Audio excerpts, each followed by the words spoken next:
Are we? Are we in motion? Yeah. Okay. Hey, how's everybody doing?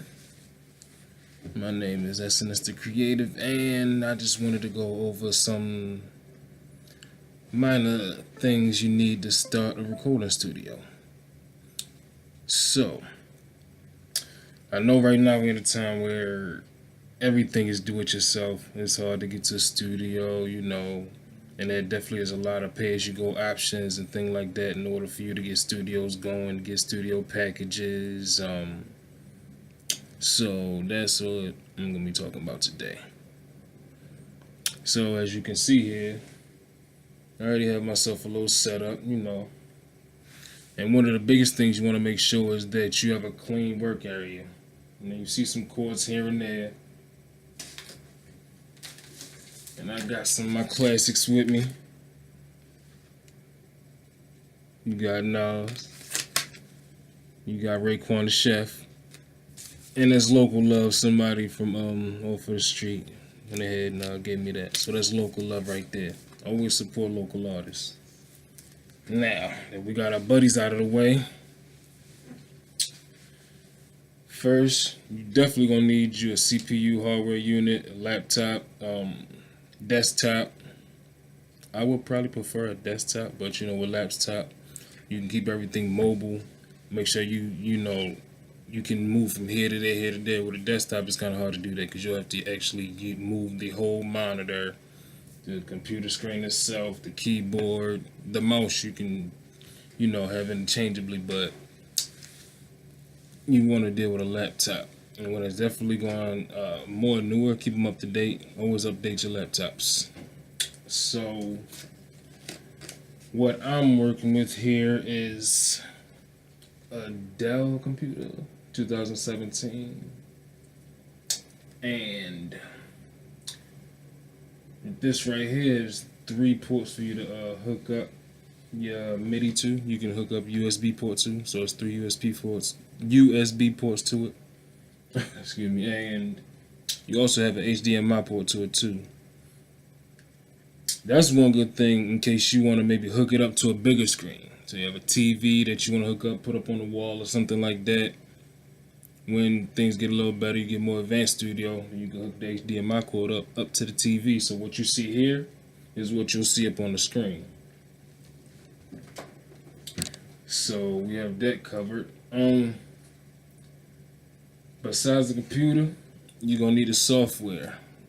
But we're talking about hardware for right now, so also gonna need a MIDI keyboard / controller. MIDI keyboard / controller. When you get one of these, you don't really need a big one. This one right here, this is do you good enough. This is the Nectar Impact LS 25X Plus. 25 Plus. And that is where you'll get all of your sounds from. Now you will be able to play it inside of the computer, but it's going to be pretty hard for you to compose pieces without a controller. I mean, you can try using the software, using it in the software, but I don't think you'll want to really do that. And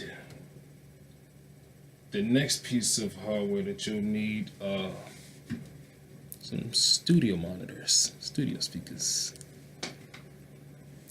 To me, any kind of really work as long as they are studio speakers. There's definitely a difference between regular speakers and studio speakers. Let's get that correct first off. There's definitely a difference.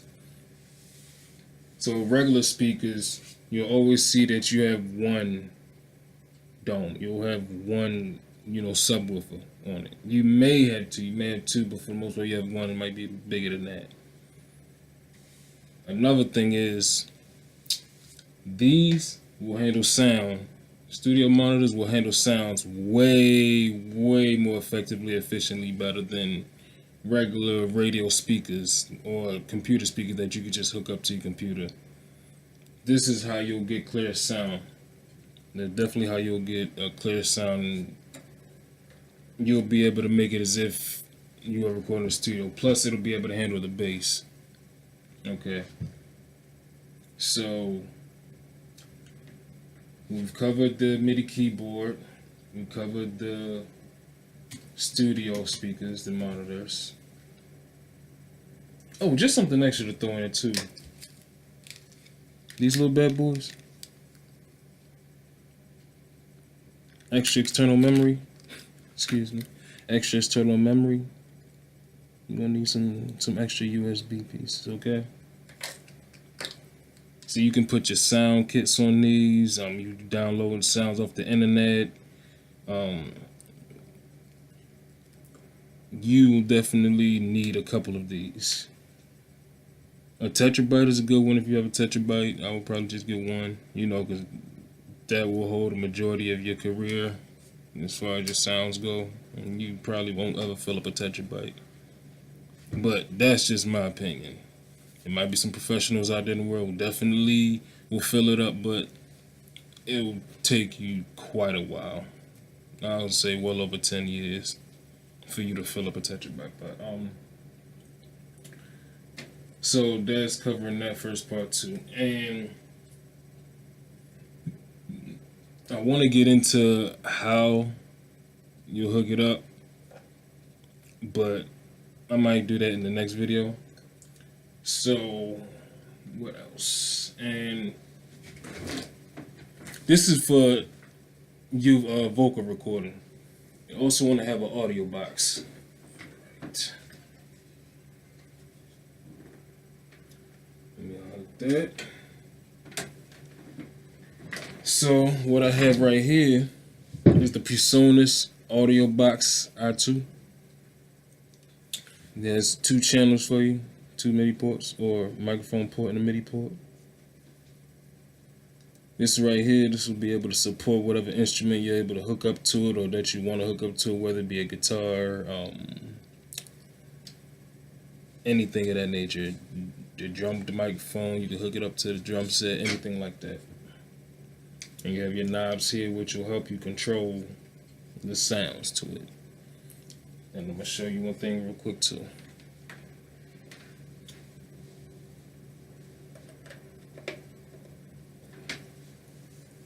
When you do hook it up, there'll always be a light to indicate that you have it hooked up.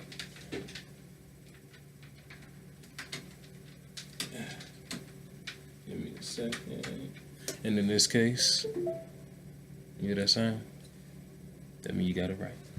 And in this case, it'll be blue. This is your power one. This right here, and also there's another thing. It has phantom power connected to it, so it'll be able to manage a large amount of sound that you'll be able to put through it, process the sound right without crashing, without giving your computer CPU spikes, or anything of that nature. But that also depends on the processing speed of your computer too. So I would preferably tell you to get maybe a Mac computer of some sort. Or if you can upgrade the hard drive, upgrade your computer a little bit. If you know somebody maybe who can cut you a deal or something like that, hook you up on your computer, increase the memory, increase the hard drive space and processing speed for your computer. That's something that you definitely can do. So yeah, this right here is the AudioBox. So we cover the MIDI controller, your speaker monitors, and these are PreSonus monitors too. Aris E4.5. 4.5 is for the subwoofer portion right here. This would be a 1-inch tweeter, and this is your 4.5 subwoofer. So, like I said, we have the MIDI keyboard, the Impact LX25 Plus from Nectar. And I actually like this MIDI keyboard quite a bit. Plays the song exactly how I need it to. It's easy to tune, it has MIDI learn, so your software will be able to, pull and grab to whatever you need to. You won't have to do a lot in order to hook up all of the pieces, to your keyboard. So as I said, we got the MIDI keyboard, we got your monitors, you got your AudioBox that you hook up your microphone to, and and microphone. Besides your computer, microphone. Bam. Got a PreSonus condenser mic. Condenser mics, I like them. They don't pull a lot of sound, a lot of outside sound. So if you're recording and there is some noise going on and it's like a distance, it won't really mess with your recording. And it actually is able to contain a lot of power. As I said, it's better than a lot of microphones. I like condenser mics. If you're doing solo recording, perfect. And last but not least, your DAW. Your DAW. So that would be whatever program you're using, whether it be Fruity Loops, Cubase. What else do we have? Fruity Loops, Cubase, and I like Fruity Loops too because they do quite a bit of updating. Studio One, Reaper. There's quite a bit of studio softwares that you can use that are out there, and a lot of them do come in packages. So you could get a PreSonus package. You could get a what else? And that might come with Studio One. So a lot of packages could come with, like, you could get the speakers, you can get the software, you can get the AudioBox or the microphone, things like that, all in one, so you don't have to buy separate pieces. Okay, that's one of the best things. So there's a lot of websites, a lot of stores, a lot of places that sell you packages like that. Now you might have to get extra pieces like a microphone. You might have to, not the microphone, but the mic stand.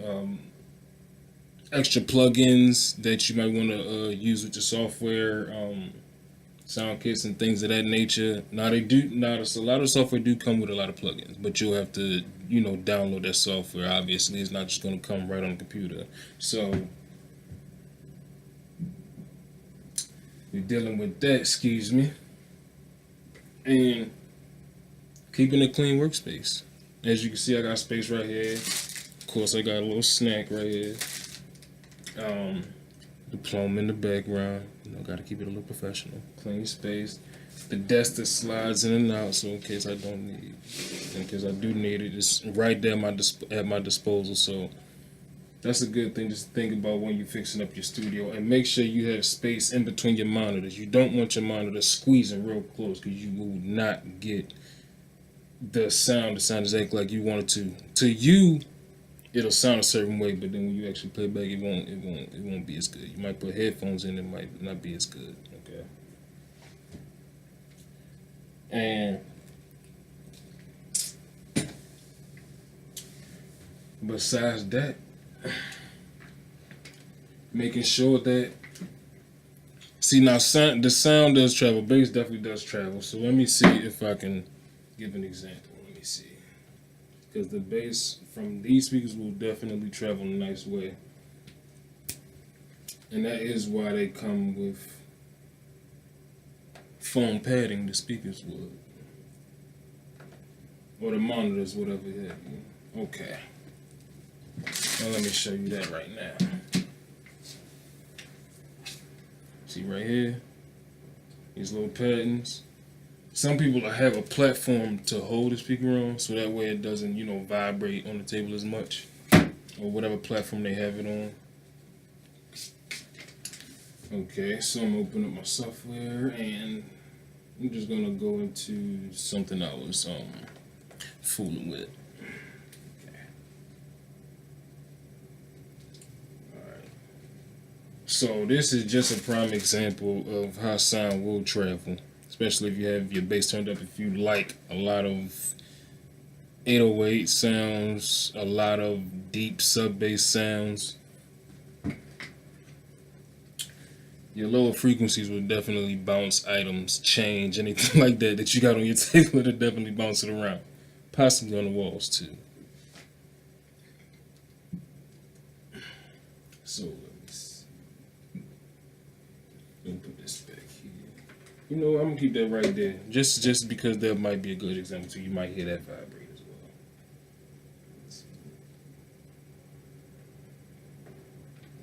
Let's like that because we don't need that.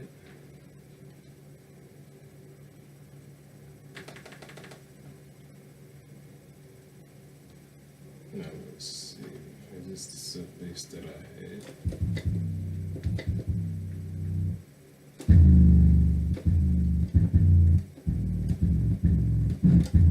See, I have it a real control at the moment, so it's doing real good. It's doing real good.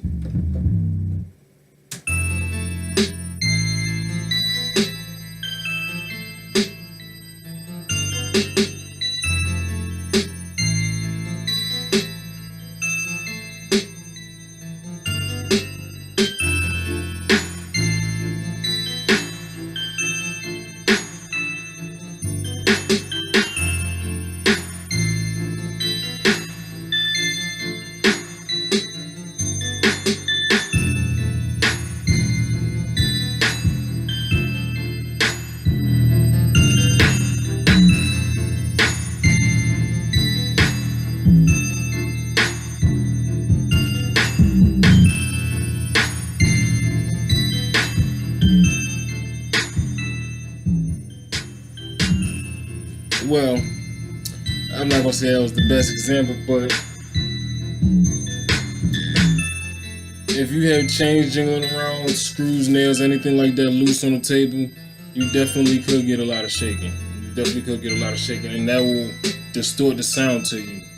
So the 808 or the bass sounds that you're using, it might shake a little bit too much on it, and you won't know the difference because you'll hear the rattling. So you'll think there's distortion in the sound when it's not distortion in the sound, or it just might be. So just so you know that all the sounds are accurate to you and in your ear, your frequencies and perceptions, keep a clean workspace, okay? And we're gonna end with this.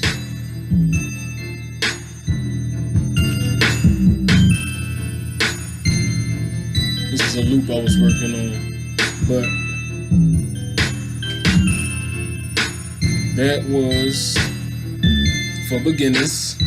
Just some of the things or the main things that you'll need in order to start your recording studio, going for yourself and maybe a couple people if you want to have it come in. And get you a mic stand too. Mic stand is necessary. Alright, y'all. Peace. SNS the Creative, I'm out. And I hope that you get the hook up the right way. Make sure you look for them deals too. Look for them deals too.